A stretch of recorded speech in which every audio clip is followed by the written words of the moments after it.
রাজ্যে সার্বিকভাবে কোন স্কুলের ফলাফল কেমন হলো তা এবার জানতে পারবেন প্রধান শিক্ষকেরা। উচ্চ মাধ্যমিকের ফল প্রকাশের সময়ে সাংবাদিক সম্মেলনে সংসদের সভাপতি পার্থ কর্মকার মহাশয় জানান, এবার নতুন পদ্ধতিতে স্কুলগুলি তাদের নিজেদের স্কুলের তথ্য বিশ্লেষণ করতে পারবে। এর নাম বক্স প্লট। সংসদের পক্ষ থেকে বলা হয়, সব স্কুলের পোর্টালে এই তথ্য দেওয়া থাকবে।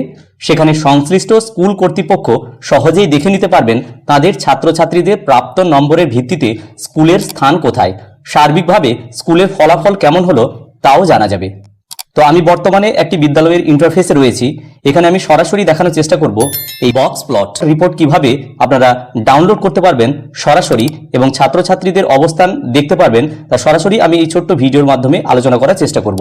ভিডিওটি ভালো লাগলে অবশ্যই লাইক দেবেন এবং চ্যানেলে সাবস্ক্রাইব করে রাখবেন। বলা হচ্ছে এর ফলে বিভিন্ন বিষয়ের মধ্যে তুলনা করতে পারবে স্কুলগুলি।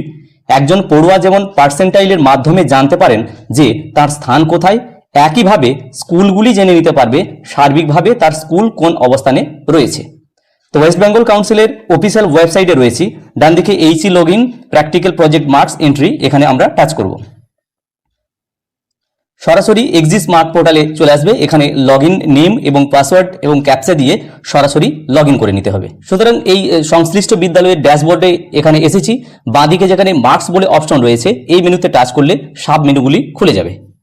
এখানে দেখা যাচ্ছে 3 নম্বর পয়েন্টে ইনস্টিটিউট পারফরম্যান্স রিপোর্ট, আমরা এই অপশনে যাব।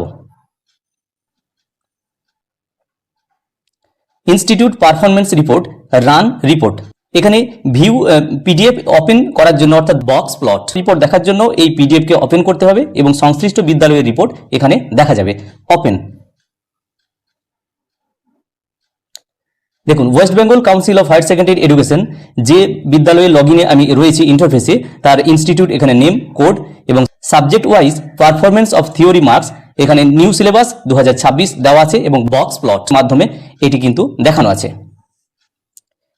একটু নিচে যদি আসি তাহলে এখানে পাই চার্টের মাধ্যমেও কিন্তু ওই একই রিপোর্ট এখানে শো করছে, অর্থাৎ বক্স প্লট এবং পাই চার্টের মাধ্যমে কোন বিদ্যালয় কি অবস্থানে রয়েছে সেটা সরাসরি ডাউনলোড করে নিতে পারবো এইচএস কাউন্সিলের এই ওয়েবসাইট থেকে। সুতরাং এই ছোট্ট ভিডিওটির মাধ্যমে আমি দেখানোর চেষ্টা করলাম সংশ্লিষ্ট বিদ্যালয়ের বক্স প্লট এবং পাই চার্ট রিপোর্ট কিভাবে ডাউনলোড করা হয়। ভিডিওটি ভালো লাগলে অবশ্যই লাইক দিয়ে যাবেন এবং চ্যানেলটি সাবস্ক্রাইব করে রাখবেন। প্রত্যেকে ভালো থাকুন, সুস্থ থাকুন। ধন্যবাদ।